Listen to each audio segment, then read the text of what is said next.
Welcome to Live in Gratitude Daily on Global Voice Radio, a show which inspires, motivates, and transforms through sharing real-life stories of gratitude. Here is your host, Denise Joy.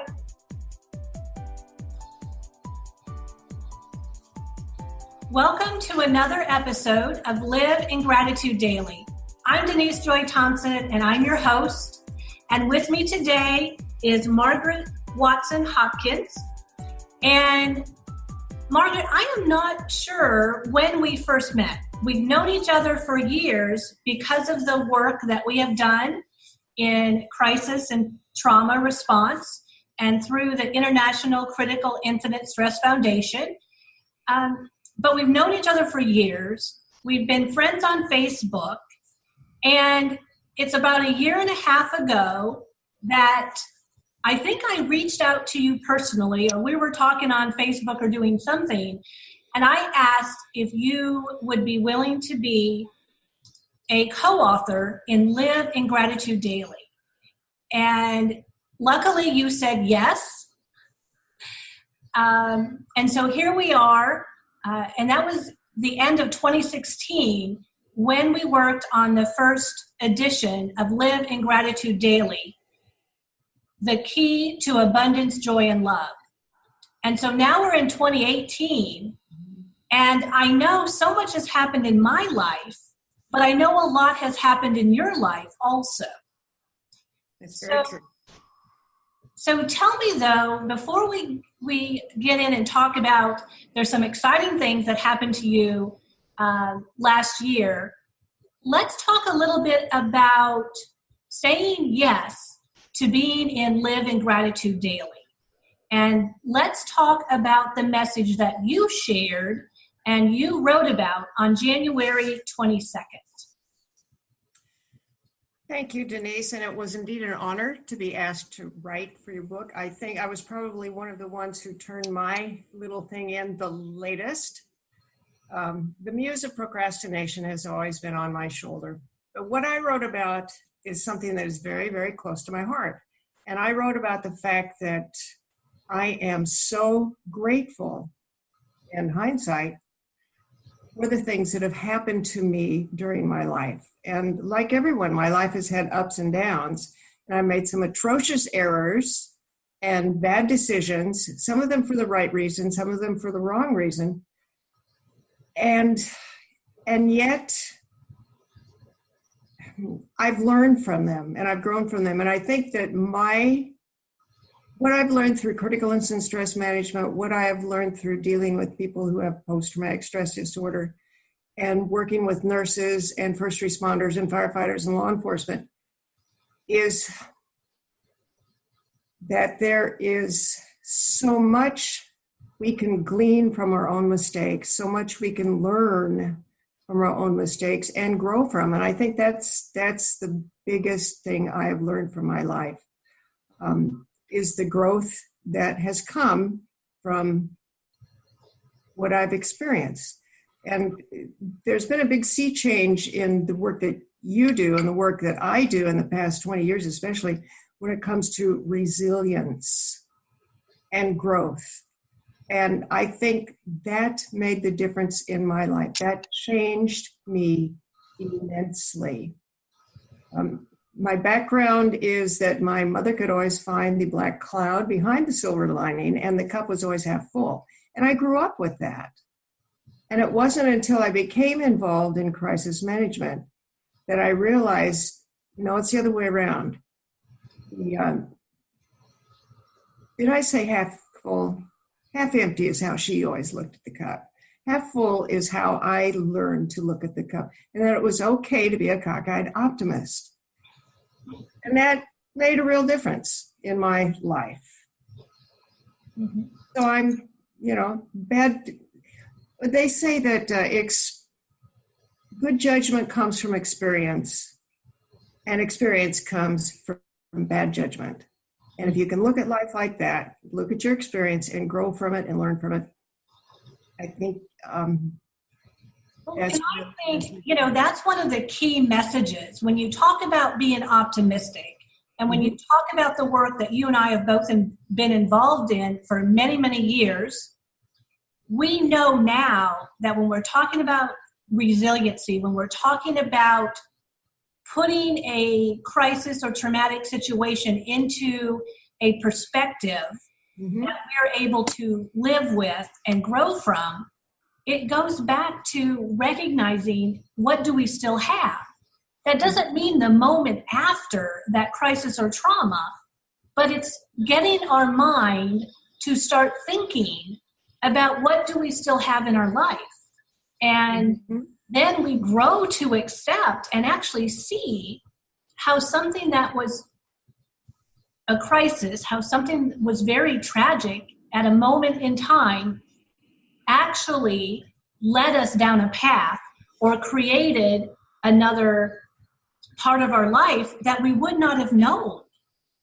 And it really goes back to gratitude. When you mentioned seeing the glass half full. You know, one of the things that I have taught in regards to seeing a glass is it's always full. And it's full with the very thing that we need to live, and that is air. So even if the liquid or whatever the substance is, you know, and you mentioned first responders, and not that we want to think about, well, it's half full or full with alcohol, but the other part of that glass would be air, which we need. You know, now when I first taught that, somebody said, well, you're just being very philosophical and existential. But I really had them think about it. We sometimes are not grateful for the very things that sustain us. Very, very true. Margaret, talk a little bit about, because you have been dealing with crises and disasters for 4 years. You've been a trauma nurse for many, many years. You've been a flight nurse. Talk a little bit about how your career choice has, looking back on that, how has that brought you gratitude? How has that introduced gratitude into your life? That's an excellent question. I used to be a high school English teacher. I have my degree from the University of California as a high school English teacher. And after 4 years of being a high school English teacher in high school and junior high, I realized I needed to go a different direction, because seriously, it's an extremely difficult job. And nobody likes English. I used to talk about an English teacher and they say, oh, that was my worst subject. And that's very true. And that does terrible things to your self-esteem. And my self-esteem was low enough as it was. And I was watching Emergency on television. Do you remember the program Emergency with Johnny and Roy and Dixie McCall? Dixie McCall became my hero. And I thought, that's a job I could do. Look the fun she gets to have. She gets to be in the hospital. She gets to ride along with the firefighters. She gets to do exciting things and adventures. And I thought, I can do that. And so at the age of 32, I went back to school I like to say that I went to the university to get an education, but I went back to community college so I could actually get a job. And that's what I did. And now I say that it was the best decision I ever made, and I have not for 1 second regretted it. So what was the question? How does my job bring me gratitude? How do you see gratitude, or how has gratitude come to you in your mindset because of the work that you've done as a nurse? Oh, Lord. Number one, I'm so grateful I became a nurse.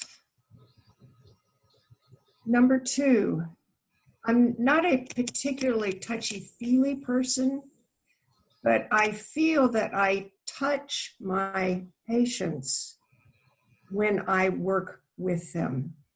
And for a long time, I was in the ICU, I was in the emergency department, and as you just mentioned, I flew with the University of California Davis Life Flight helicopter for 12 years. And I touched people in all kinds of ways there, scraped them up off the street, but also dealt with their families, which sometimes is a whole lot more difficult than dealing with the patient themselves. Mm-hmm. It taught me compassion. It taught me how to compartmentalize so that what I saw did not impact the rest of my life. And it also taught me that every once in a while, I could be impacted by what I saw and what I dealt with. And I was, which is how I got involved in critical incident stress management, because I needed help. And that help came in the form of a peer supporter who then asked me to become involved with the team. I just can't overemphasize what that did for me as a person, how that changed me as a person, to know that there was a reason I was experiencing what I was experiencing, and that there was a way to deal with it. And it changed how I looked at my patients. It changed how I looked at myself. It changed how I looked at the job. I'm grateful for all of that. How long ago was it that you received some support from a peer supporter to help you put a traumatic situation into perspective? Do you remember about what year that was? 1989. A long time ago. A long time ago. And I've been involved in, like you, in crisis management since that time. But it was 1989. And it made the total difference. It turned me 180 degrees around. Mm-hmm. So one of the, as we mentioned, one of the things that you and I have in common, and we have a lot of colleagues, a lot of people who are very near and dear to us because of the work that we all do with others who are affected by crises and trauma. So in 1989, you received support. Mm-hmm. And then talk a little bit about how you then became involved in critical incident stress management, and talk a little bit about what you have provided to others through the course of you providing crisis support. The peer supporter at the University of California, Davis Medical Center, after we had chatted, said that there was a class that was coming up. It was their class that they had put together after two of their social workers had gone back and taken the ICISF CISM course. And it was not a 2-day certified course. It was just their class about what critical incident stress management is, what critical incidents are, that kind of thing. And I took that course, and they asked me to be on their ERSAT's peer support team, which I was. My husband, at the same time, he was a captain in the fire department, was asked by his administrative staff to put together a CISM program. And he likes to tell the story that he was dragged kicking and screaming to Denver to take an ICISF-sponsored CISM course, which he did. And he came back and helped start the team there. And then the two of us went down to San Francisco and took another ICISF course. We took the basic course I did. And that's how we got started. That was in 1990. Mm-hmm. And after that, because he was involved so much with the fire department, and I was also involved with the UC Davis team, we decided we needed a teacher, we needed an instructor, and so we both went and took the instructor courses. And that was in 1995. So doing this for a long time. It was in 1995, and we took the instructor courses for the peer support and the basic course. And we taught together for a long time until his death in 2012. Mm-hmm.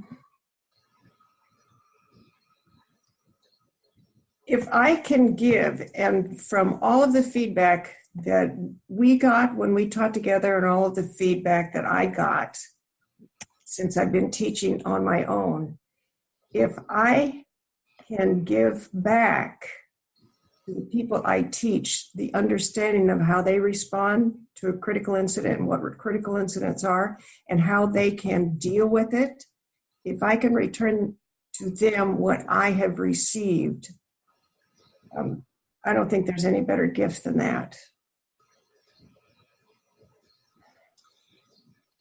You know, one of the things for most people who do work similar to what you and I have done, and we still do, is that giving back, is helping them have a sense of clarity per se. And it really is helping them to change their mindset and perspective about a situation. And, you know, Live in Gratitude Daily, the whole book, which takes somebody on a 365-day journey, really is about what you and I have provided to people for many years. Mm-hmm. It's helping them to see life from a different perspective and doing it in sometimes baby steps, because that's what we teach in crisis management. It's what is something that you can do today. What is a way to look at something? What is something that you can do different that's going to help you emotionally feel a little bit better? And sometimes we come at it from a physical perspective. Mm-hmm. You know, especially working with first responders who are mainly men, and they don't always want to look at it from that emotional feeling perspective. So sometimes we have to, you know, just talk about taking care of yourself physically, mm-hmm. and how that can then help us to feel better. And then we can look at things from a different cognitive or emotional perspective. So when we think about gratitude, what are some things that you might have suggested or that you have done yourself in regards to being more positive or having a more positive perspective about a difficult situation in your life? Well, I live by axioms and maxims and axioms and, you know, trite sayings, that kind of thing. I think one of the most true in my life, my husband was ill for 2 years before he passed away. And one of the things that I relied on is the fact there's a saying that says, we cannot direct the wind, but we can adjust our sails. And I spent 2 years adjusting my sails. That doesn't make the wind go away, but it means that it truly is how you look at it, how you accept something, how you perceive something.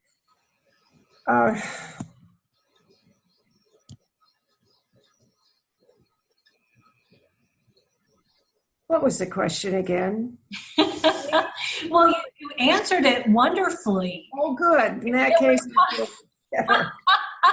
no, and I really like the quote that you just said, and how true it is for our lives. We cannot direct the wind. We can adjust our sails. Mm-hmm. And that is really talking about our perspective. That's right. Absolutely.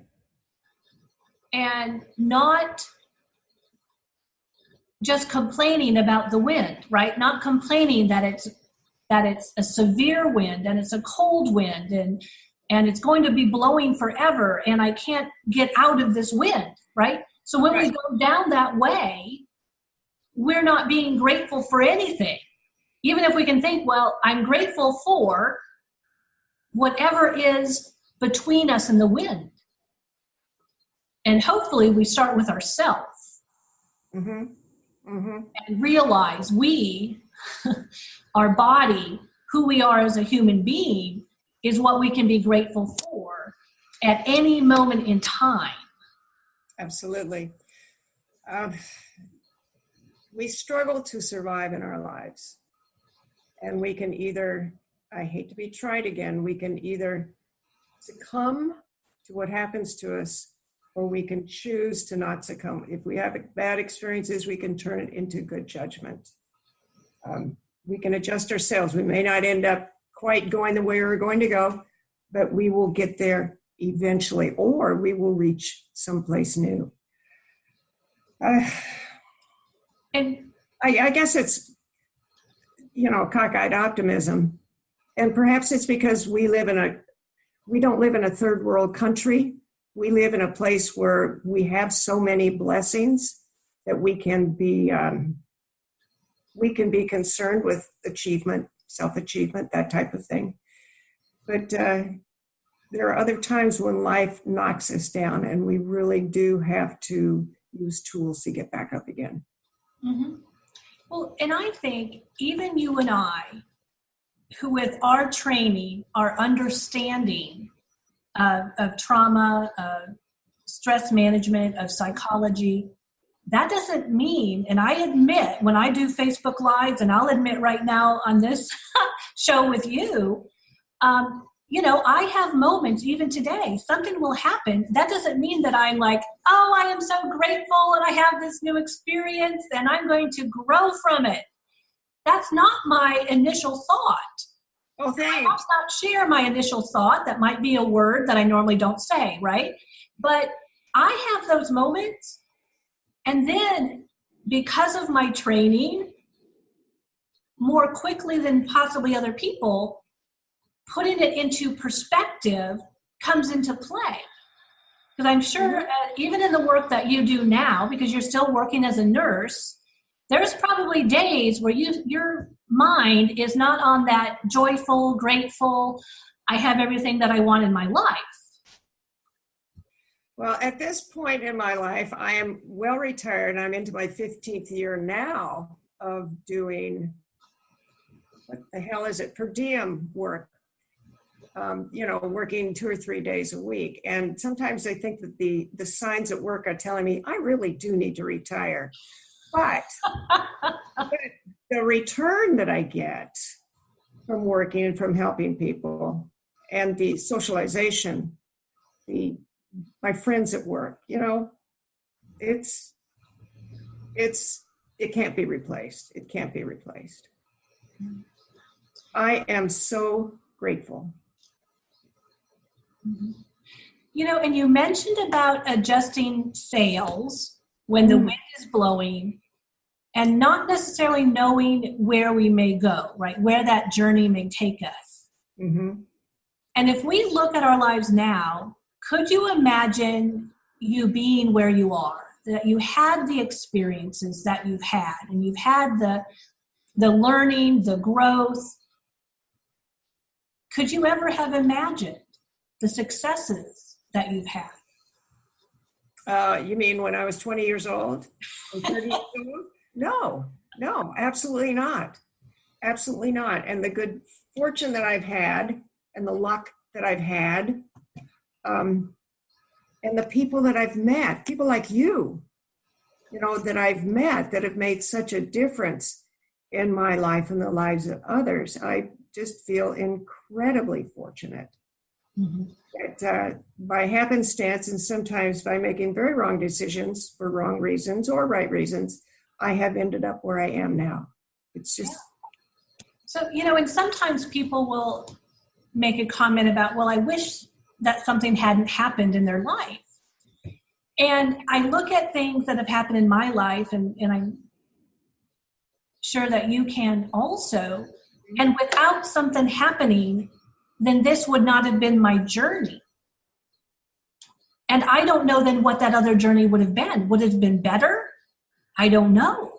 But I'm not going to give up the journey that I've had and the journey that I can continue to have by erasing something or having something have happened different. Absolutely. No time travel for me. The nice warm dung heap that I'm in right now is perfectly good. I would not trade it for any other dung heap because it's a pretty nice, warm, safe one. But, no, I would not time travel back and change things. I do wish I'd known then, as every old person says, what I know now. But I'm just pretty doggone happy with where my life has taken me. Mm-hmm. And I'm very grateful for it.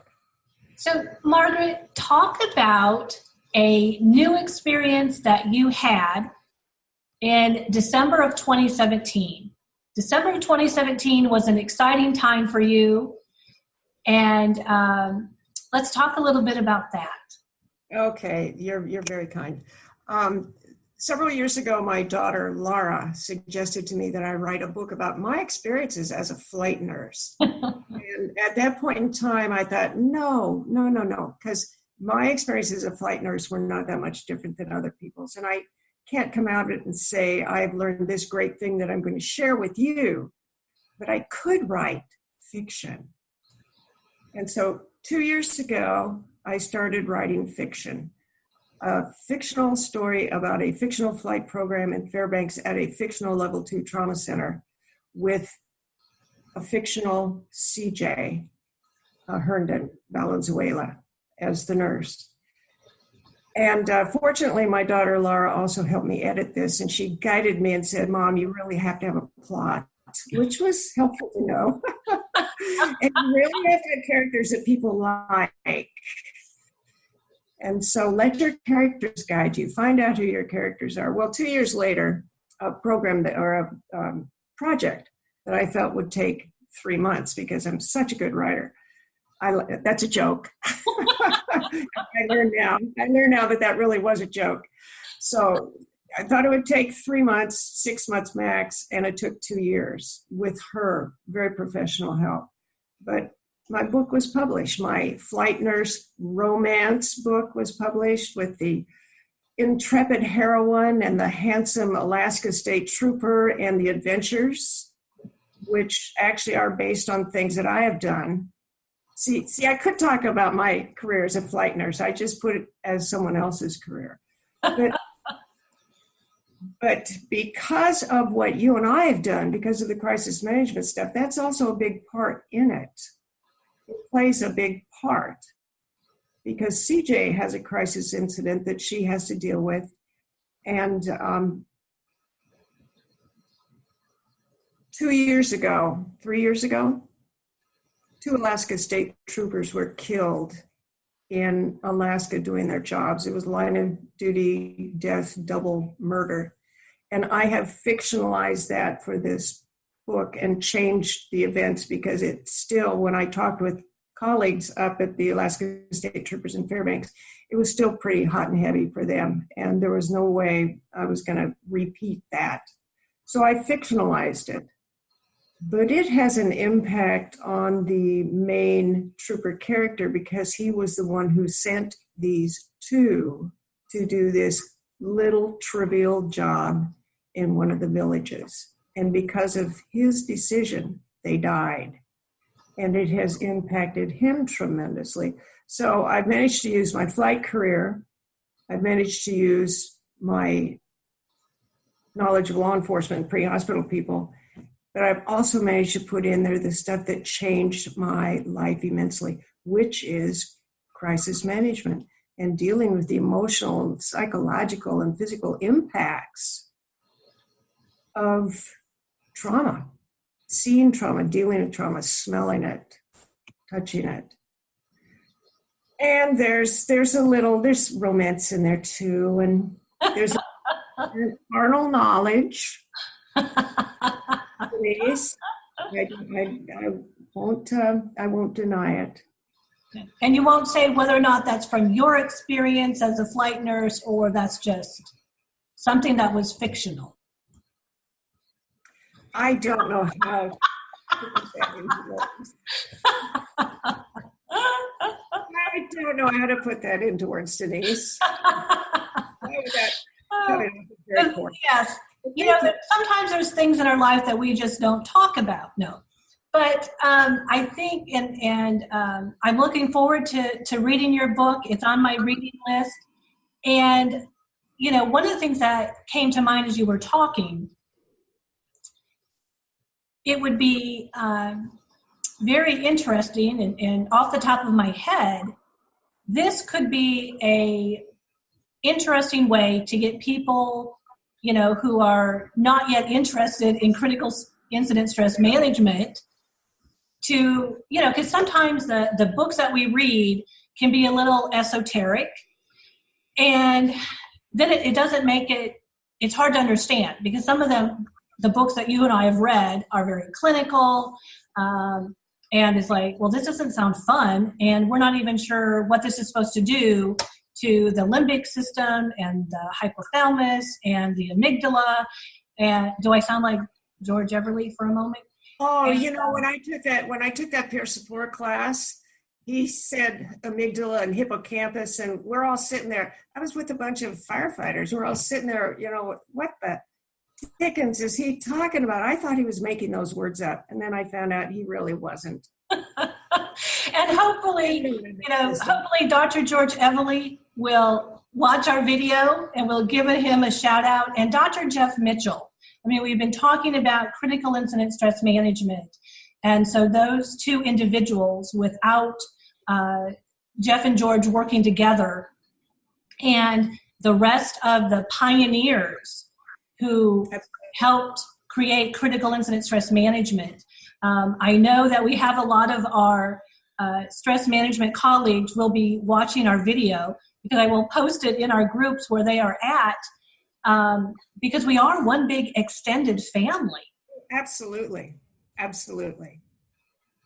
In fact, I wrote back to the ICISF because I wanted to put in an appendix in the book that talks about critical incident stress management, the ICISF, and also the work of a close friend of mine, Dr. Tanya Glenn, out of Austin, Texas. Yeah, because she's done some very, very pioneering things in dealing with the military and with commercial airlines and with flight programs.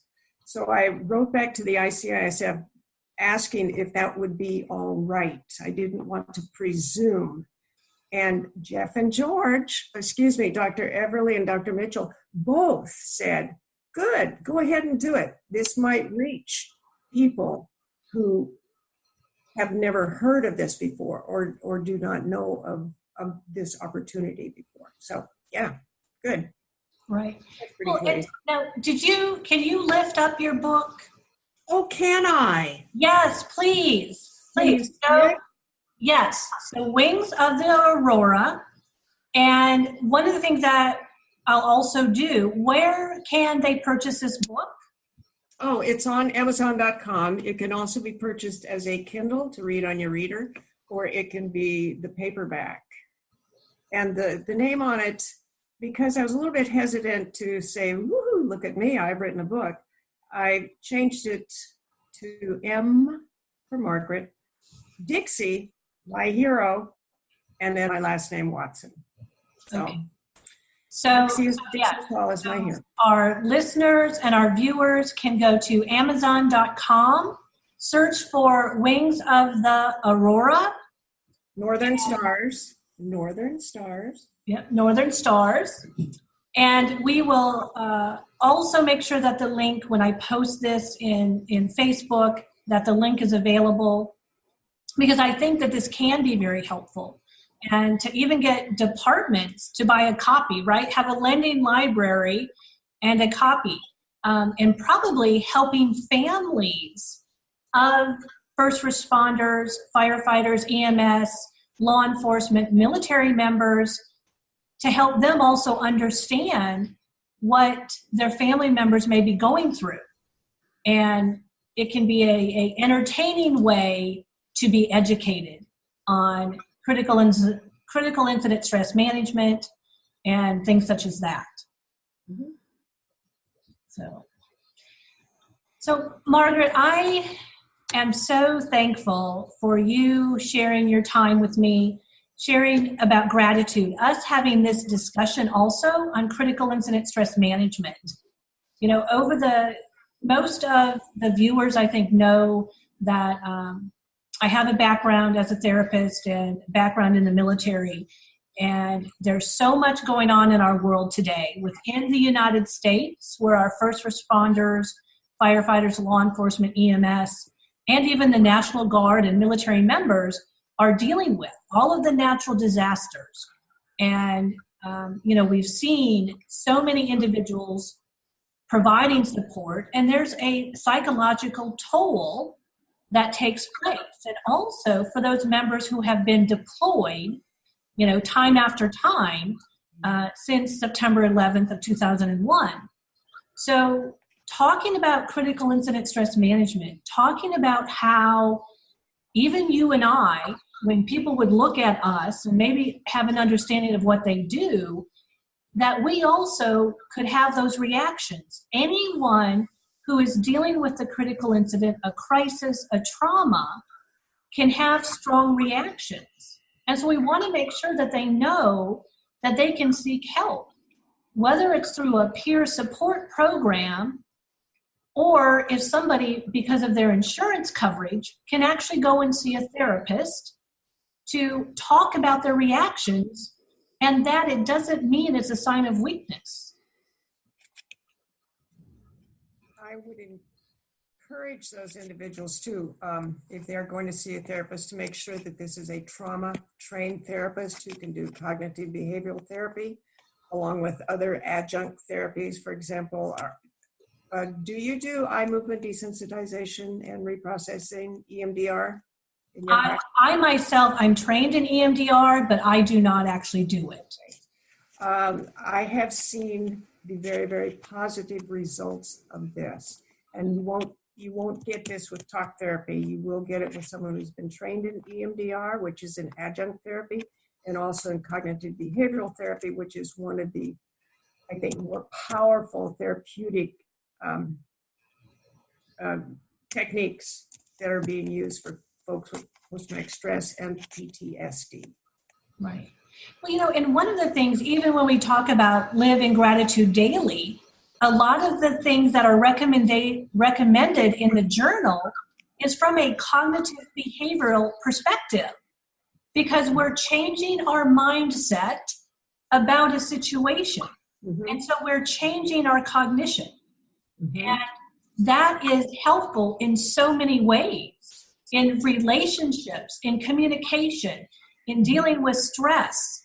So it really is something that is very common in our world, and sometimes people don't understand how simple changing their mindset, changing their perspective can be. Changing their knee-jerk response to a more considered cognitive upfront response. Yes. Yeah. And sometimes people will need help, and it's okay to get that help, because then we're able to change our perspective more quickly. Mm-hmm. And then not be worried about something, right? It's sort of like letting go of a worry, letting go of an anxiety. And so one of the things that we have for Live in Gratitude Daily and for our readers is we have a Facebook group that people can join, because every day we support them in increasing, creating, building gratitude in their life.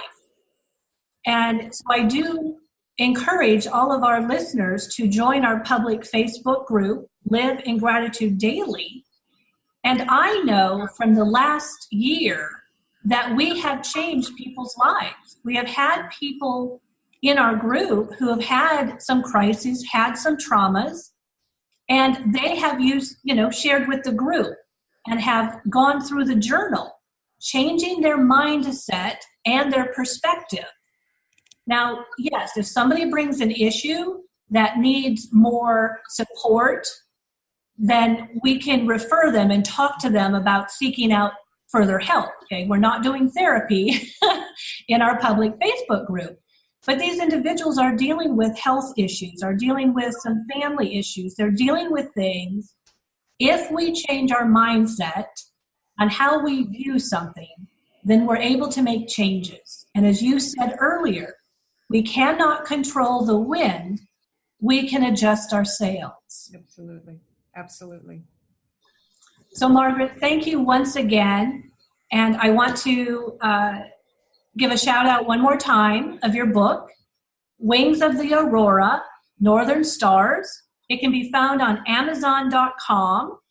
And definitely, I hope all of our first responder friends purchase the print or download the Kindle, and have a very enjoyable time as they read what you've written and actually gain some understanding from the experience that you come from years as a flight nurse, as a trauma nurse, working in the field of critical incident stress management.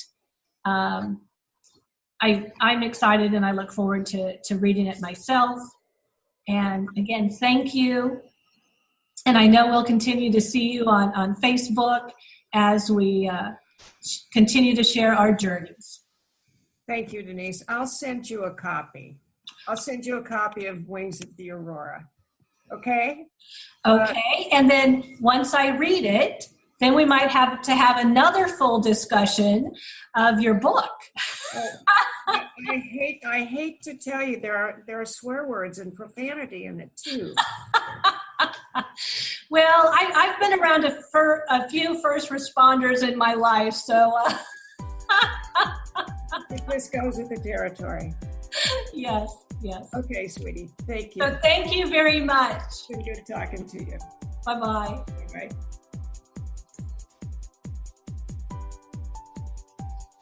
Thank you for listening to Live in Gratitude Daily with Denise Joy.